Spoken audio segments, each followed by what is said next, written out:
Hello student, welcome to सरल classes. आज के इस लेक्चर में हम करने वाले हैं कक्षा 11वीं फिजिक्स के प्रश्न बैंक के अध्याय 5, जिसका नाम है गति के नियम पाठ का सॉल्यूशन। इससे पहले हमने इसके ऑब्जेक्टिव टाइप जो क्वेश्चन थे उनका सॉल्यूशन प्राप्त कर लिया है। अब हम इसके जो प्रश्न उत्तर हैं उनकी बात करते हैं। देखिए, सबसे पहले यहाँ पर आता है एक वाक्य में उत्तर दीजिए। तो हमें यहाँ पर इन प्रश्नों के उत्तर एक वाक्य में देना है। पहला प्रश्न यहाँ हमसे पूछा है कि जड़त्व किसी वस्तु के द्रव्यमान से किस प्रकार से संबंधित है। जड़त्व जो है वो वस्तु के द्रव्यमान से किस प्रकार से संबंधित है, ये हमें बताना है। तो देखिए, द्रव्यमान अधिक होने पर उसका जड़त्व अधिक होता है, यानी कि जिस वस्तु का द्रव्यमान ज़्यादा होता है उस वस्तु का जड़त्व अधिक होता है, और जिस वस्तु का द्रव्यमान कम होता है उसका जड़त्व कम होता है। तो यानी हम बोल सकते हैं कि द्रव्यमान अधिक होने पर उसका जड़त्व अधिक होता है। अर्थात क्या हुआ कि जो वस्तु का द्रव्यमान है वही उसके जड़त्व की माप होती है। दूसरा प्रश्न यहाँ पर आता है कि संवेग का एसआई मात्रक और विमेय सूत्र लिखिए। संवेग क्या होता है? तो संवेग होता है जिसको हम पी से व्यक्त करते हैं।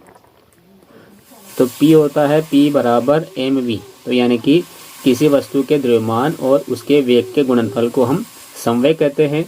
और संवेग का ऐसा मात्रक होता है किलोग्राम मीटर प्रति सेकंड। क्या होता है? किलोग्राम मीटर प्रति सेकंड होता है। उसके बाद हमसे पूछा इसका विमेय सूत्र लिखिए। तो विमेय सूत्र इसका होता है mLT-1। क्या होता है? mLT-1 होता है। तीसरा प्रश्न है यहाँ पर कि न्यूटन के गति के द्वितीय नियम को सूत्र के रूप में लिखिए। तो द्वितीय नियम, तो न्यूटन के 3 नियम है गति के। पहला जिसको जड़त्व का नियम बोलते हैं, दूसरा हमसे यहाँ पूछा है, और तीसरा क्रिया के बराबर विपरीत प्रतिक्रिया का नियम है। तो दूसरा नियम क्या है? तो ये नियम कहता है, जब हम इसको शब्दों में लिखते हैं तो किसी वस्तु पर यदि बल लगाते हैं और जो संवेग में परिवर्तन होता है तो संवेग परिवर्तन की दर उस पर लगाए गए बल के अनुक्रमानुपाती होती है। इसको हमें गणितीय रूप में लिखना है। तो यहाँ पर हम लिख सकते हैं F बराबर ma। क्या लिखेंगे? F बराबर ma लिखेंगे, जहाँ F का मतलब होता है बल, स्मॉल m इसका मतलब होता है वस्तु का द्रव्यमान, और a यानी कि त्वरण होता है। उसके बाद चलिए आगे वाले क्वेश्चन हम सॉल्व करते हैं। चौथा है यहाँ कि यदि कोई वस्तु एक समान गति में है, क्या है? एक समान गति में है, तो उस पर लगने वाला कुल परिणामी बाह्य बल शून्य हो सकता है या नहीं हो सकता, ये हमसे पूछा है। तो देखिए, जब भी कोई वस्तु एक समान गति में चल रही होगी तो उस पर जो परिणामी बाह्य बल होता है वो हमेशा शून्य होता है। तो इस कारण से हम यहाँ उत्तर लिख देंगे कि यदि कोई वस्तु एक समान वेग से गतिशील है तो कुल परिणामी बल शून्य होगा। फिर है यहाँ पर क्वेश्चन 5वां कि पानी पर तैरते हुए m द्रव्यमान के एक कॉर्क पर नेट बल का मान कितना होगा। ये जो है पानी पर कोई कार यानी कि गेंद गति कर रही है, तो उस पर नेट बल यानी कि कुल बल कितना होगा। तो वहाँ पर जो प्रतिक्रिया बल होते हैं, जो उसका भार बल होता है, ये दोनों एक दूसरे के विपरीत दिशा में होते हैं। तो यहाँ पर जो पानी पर तैरता हुआ यदि कॉर्क है, गेंद है, तो उस पर जो नेट बल है वो शून्य होता है। वर्षा की बूंद नियत वेग से गिर रही है। क्या हो रहा है? वर्षा की बूंद जो ऊपर से नीचे की ओर नियत वेग से गिर रही है, उस पर क्रियाशील नेट बल का परिणाम और दिशा बताइए। तो देखिए, जब भी वर्षा की बूंद नियत वेग से गिरेगी तो हम बोल देंगे यहाँ कि वर्षा की बूंद नियत वेग से गिर रही है, अतः उस पर कोई बाह्य बल कार्य नहीं कर रहा है। जब बल ही कोई कार्य नहीं कर रहा है तो उसकी दिशा भी कुछ नहीं होगी। उसके बाद अगला प्रश्न यहाँ हमारे सामने आता है,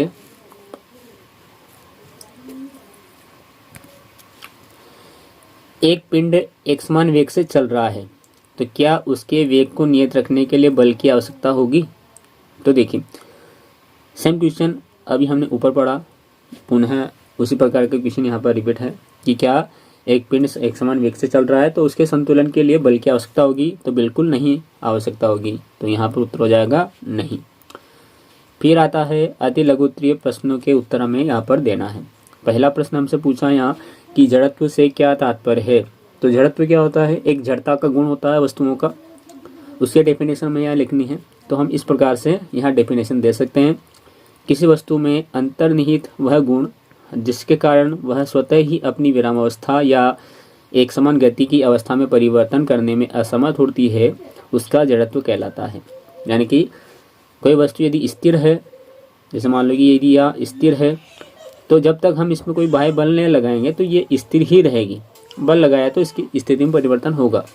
यदि कोई वस्तु गति कर रही है, जब तक गति करती रहेगी जब तक कि हम उसे बल लगाकर उसे रोक नहीं देते। तो इस कारण से इस प्रकार की परिभाषा यहाँ बन गई है कि किसी वस्तु में अंतर्निहित वह गुण होता है जिसके कारण वह स्वतः ही अपनी विरामावस्था अथवा एक समान गति की अवस्था में परिवर्तन करने में असमर्थ होती है, उसका जड़त्व कहलाता है।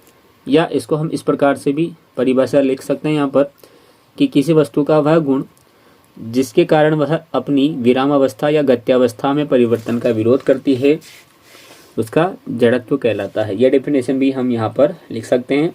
जो आपको दोनों में से अच्छे लगे वो यहाँ पर डेफिनेशन आप कर सकते हैं। उसके बाद अगला क्वेश्चन हमारे पास आता है, जड़त्व कितने प्रकार का होता है। जड़त्व कितने प्रकार का होता है। तो जड़त्व मुख्य रूप से तो 3 प्रकार का होता है। हमने यहाँ पर 2 शामिल किए हैं इसमें। एक विराम का जड़त्व होता है, एक गति का जड़त्व होता है और एक दिशा का जड़त्व होता है। कौन सा जड़त्व होता है, दिशा का जड़त्व होता है। तो देखिए हम यहाँ पर इनकी डेफिनेशन देते हैं कि विराम का जड़त्व क्या होता है। तो किसी वस्तु की उस प्रवृत्ति को, यानी कि ऐसी उसकी एक्टिविटी को जिसके कारण वह विराम अवस्था में ही रहना चाहती है, विराम का जड़त्व कहलाता है। विराम का जड़त्व क्या हुआ, तो किसी वस्तु की उस प्रवृत्ति को जिसके कारण वह विराम अवस्था में ही रहना चाहती है, विराम का जड़त्व कहलाता है। ठीक उसी प्रकार से गति का जड़त्व भी है कि किसी वस्तु की उस प्रवृत्ति को जिसके कारण वह सरल रेखा में एक समान गति में ही रहना चाहती है, गति का जड़त्व कहते हैं। इसी प्रकार से दिशा का जड़त्व भी है कि किसी वस्तु की उस प्रवृत्ति को जिसके कारण वह जिस दिशा में गतिमान है या स्थिर है तो वह उसी स्थिति में रहना चाहती है, तो ये दिशा का जड़त्व है। इसके बाद अगले क्वेश्चन की ओर हम बढ़ते हैं।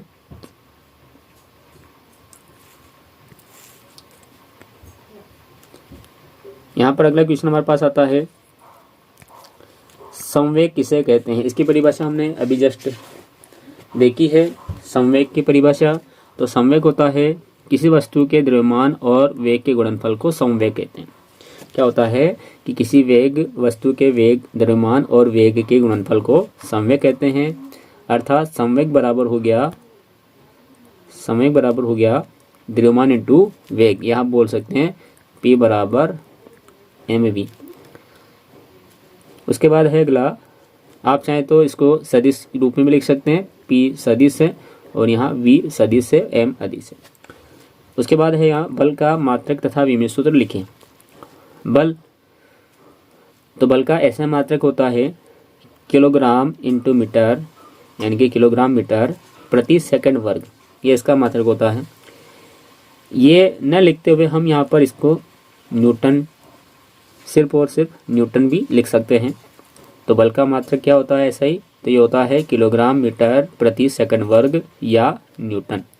उसके बाद विमेय सूत्र पूछा हमसे कि विमेय सूत्र क्या होता है। तो विमेय सूत्र यहाँ होता है mLT-2। विमेय सूत्र होता है mLT-2।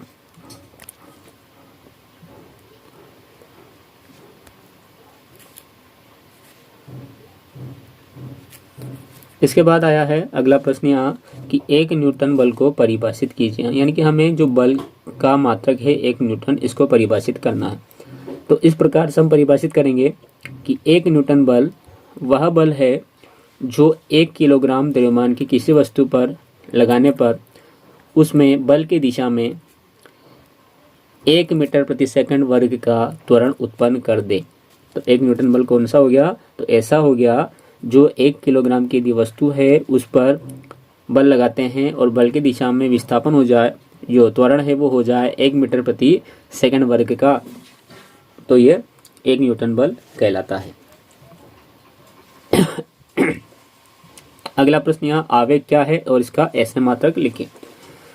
तो परिभाषा इस प्रकार से है, बल और समयांतर के गुणनफल को उस बल का आवेग कहते हैं। किसका गुणनफल है? तो बल और समयांतराल का गुणनफल है। इन दोनों को हम बल का आवेग कहते हैं यदि हम गुणा कर लेते हैं तो। अर्थात हम बोल सकते हैं कि बल का आवेग बराबर होता है बल इंटू समयांतर। अब इसका ऐसे मात्रक हम लिखें तो ऐसे मात्रक किसका होता है? न्यूटन इंटू सेकंड या न्यूटन सेकंड लिख सकते हैं। और इसका विमेय सूत्र आवेग का, तो इसका विमेय सूत्र होता है mLT माइनस 1। आवेग का और संवेग का विमेय सूत्र एक ही है, ध्यान रखें, mLT माइनस 1। इसके बाद अगला क्वेश्चन हमारे पास आता है,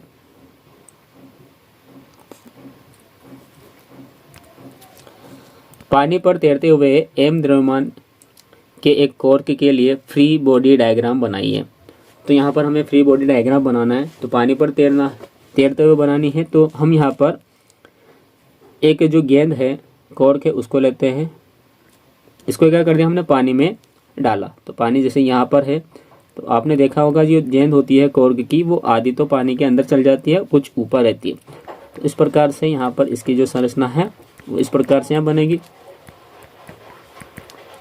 इस प्रकार से इसकी यहाँ संरचना बन जाएगी।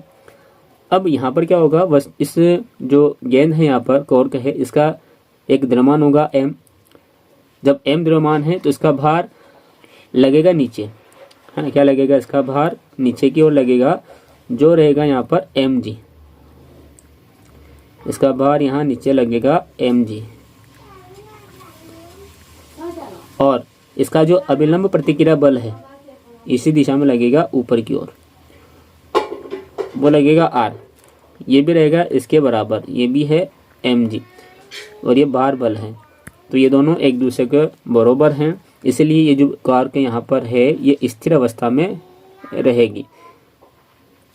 ठीक है, तो इस तरह से ये हो गया यहाँ पर पानी पर तैरती हुई एम कॉर्क के लिए फ्री बॉडी डायग्राम, यानी कि जो पानी की गेंद है वो यहाँ पर स्थिर है। यदि मान लो कि गति करती है, जैसे मान लो कि किसी भी दिशा में गति करती है, ये दिशा में गति कर रही है, तो उसकी विपरीत दिशा में, इस दिशा में गति कर रही है, तो इसकी विपरीत दिशा में यहाँ पर एक घर्षण बल F लग जाएगा। क्या लग जाएगा? घर्षण बल F यहाँ पर आरोपित हो जाएगा। उसके बाद अगला प्रश्न हमारे पास आता है, एक वस्तु पर एक समान बल आरोपित किया जाता है, क्या नियत रहेगा? वेग नियत रहेगा, बल संवेग नियत रहेगा, त्वरण रहेगा या गतिज ऊर्जा नियत रहेगी? तो देखिए, जब बल आरोपित किया गया है एक समान, तो यहाँ पर त्वरण नियत रहेगा। क्यों नियत रहा? क्योंकि त्वरण बराबर क्या होता है? ये होता है बल बटा क्षेत्रफल। जब बल नियत है तो त्वरण स्वाभाविक सी बात है, त्वरण भी नियत होगा। उसके बाद है घर्षण किसे कहते हैं? तो घर्षण की हमें डेफिनेशन लिखना है। इस प्रकार से हम लिख सकते हैं कि जब एक वस्तु दूसरी वस्तु पर चलती है या चलने का प्रयास करती है तो उनके संपर्क तलों के मध्य एक बल कार्य करने लगता है जो उनके मध्य आपेक्षिक गति का विरोध करता है। इस गति विरोधी बल को घर्षण या फिर घर्षण बल कहते हैं। यानी कि जब हम किसी वस्तु, जैसे ये कोई धरातल है, इस पर हमने कोई वस्तु को आगे लुढ़काया है, तो धरातल और जो वस्तु इसका तल, इन दोनों के मध्य एक उल्टी दिशा में एक बल कार्य करने लग जाता है, जिसे हम बोलते हैं घर्षण बल। इसके बाद अगला प्रश्न हमारे पास है, स्थितिज घर्षण तथा इसके सीमांत मान को परिभाषित कीजिए।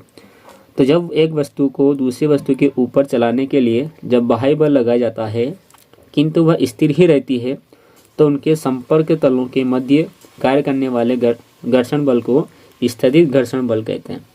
ये तो इसकी परिभाषा हो गई कि जब एक वस्तु को दूसरी वस्तु के ऊपर चलाने के लिए जब बाह्य बल लगाया जाता है किंतु वस्तु स्थिर ही रहती है, तो उनके संपर्क तलों के मध्य कार्य करने वाले घर्षण बल को स्थितिज घर्षण कहते हैं।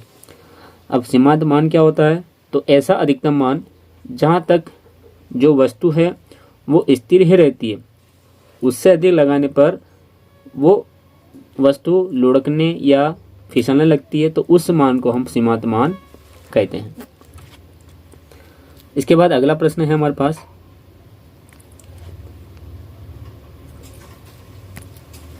गति घर्षण के प्रकार बताइए। तो गति घर्षण दो प्रकार का होता है, एक होता है सर्पी घर्षण और एक होता है लोटनिक घर्षण। सर्पी घर्षण, तो जब एक वस्तु दूसरी वस्तु के ऊपर फिसलती है, शब्द ध्यान रखें, सर्पी का मतलब क्या हुआ, फिसलना हुआ। तो जब एक वस्तु दूसरी वस्तु के ऊपर फिसलती है तो उनके संपर्क तलों के मध्य कार्य करने वाले घर्षण को सर्पी घर्षण कहते हैं। इसी प्रकार से है लोटनिक घर्षण, तो जब एक वस्तु दूसरी वस्तु के ऊपर लुढ़कती है, ये क्या हो रही है, यहाँ पर वस्तु लुढ़क रही है, तो उनके संपर्क तलों के मध्य कार्य करने वाले घर्षण को सर्पी घर्षण या फिर लोटन घर्षण या बेलन घर्षण या लोटनी घर्षण कहते हैं। इसके तीन नाम है लोटनिक के। सर्पी घर्षण बोलते हैं, लोटन घर्षण बोलते हैं, बेलन घर्षण बोलते हैं या लोटनी घर्षण बोलते हैं। तो परिभाषा इस प्रकार से है कि जब एक वस्तु दूसरी वस्तु के ऊपर लुढ़कती है तो उनके संपर्क तलों के मध्य कार्य करने वाले घर्षण को लोटनी घर्षण या लोटन घर्षण या बेलन घर्षण कहते हैं। इसके बाद हमारे पास प्रश्न है, घर्षण से होने वाले लाभ तथा हानियां बताइए। तो देखिए, घर्षण से होने वाले लाभ हम लिखें सबसे पहले। तो घर्षण के बहुत सारे लाभ हैं जिनमें से हम यहाँ कुछ लिख रहे हैं। पहला लाभ है कि घर्षण के कारण ही हम जमीन पर चल पाते हैं। घर्षण नहीं होगा तो हम फिसल जाएंगे और ऐसा अधिकतर बरसात के दिनों में होता है। घर्षण वाहनों को चलाने और रोकने में हमारी सहायता करता है। साइकिलों में, वाहनों में ब्रेक लगे होते हैं, ब्रेक दबाएंगे तो घर्षण बढ़ेगा, जिससे टायर जो रहते हैं वो गति करना बंद कर देते हैं और वाहन रुकने लग जाता है। घर्षण के कारण ही हम भोजन चबा पाते हैं। हम जो अन्न ग्रहण करते हैं वो दांतों के मध्य पिसता है, और पिसता कैसे है, वो घर्षण के कारण ही चबाते हैं हम उसे। तो ये हमारे लिए भी लाभदायक है। घर्षण के कारण ही माचिस से आग उत्पन्न कर पाते हैं। आपने देखा होगा कि यदि माचिस ज़्यादा पुरानी हो जाती है या घिस जाती है तो उस पर माचिस की काड़ी लगाना बहुत कठिन होता है, लेकिन नई माचिस हम ले लेते हैं उसी जगह तो आग आसानी से लग जाती है। तो ये कारण है कि घर्षण के कारण ही हम माचिस से आग उत्पन्न कर सकते हैं। चलिए हम हानियां भी देख लेते हैं कि हानियां इसकी क्या क्या है।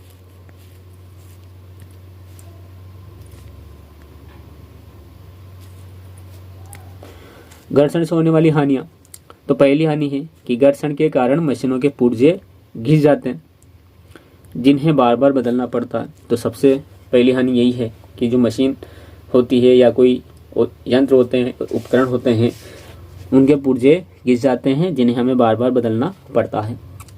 दूसरा है कि अत्यधिक घर्षण के कारण मशीनों में टूट फूट हो जाती है।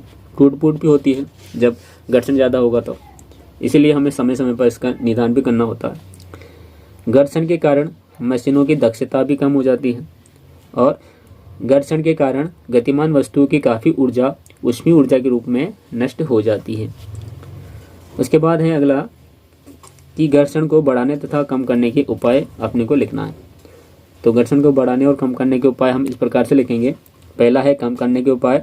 तो कम किस प्रकार से कर सकते हैं, तो पहला कर सकते हैं पॉलिश के द्वारा, स्नेहकों के प्रयोग से कर सकते हैं, बॉल बेयरिंग का प्रयोग करके कर सकते हैं, या संकरी या धारा रेखी आकृति देकर भी हम घर्षण को कम कर सकते हैं।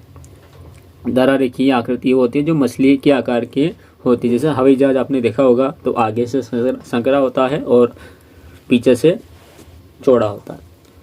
घर्षण को बढ़ाने के उपाय, तो बढ़ाना कैसे है, तो चिकने पृष्ठ या तल पर रेत या सूखी मिट्टी डालकर घर्षण को बढ़ाया जा सकता है।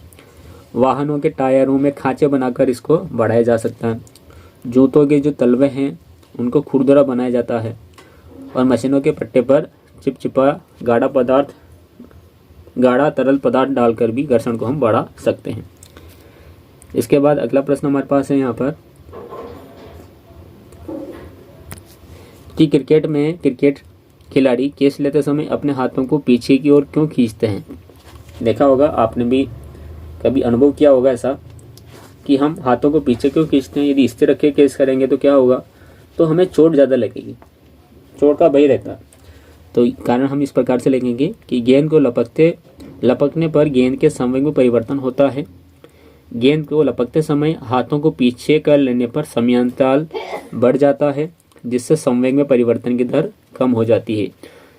जब समय परिवर्तन की दर कम होगी और समयांतराल बढ़ गया तो अतः हाथ पर लगने वाले बल का मान कम हो जाता है और इसके फलस्वरूप हाथों को चोट लगने का भय नहीं रहता है।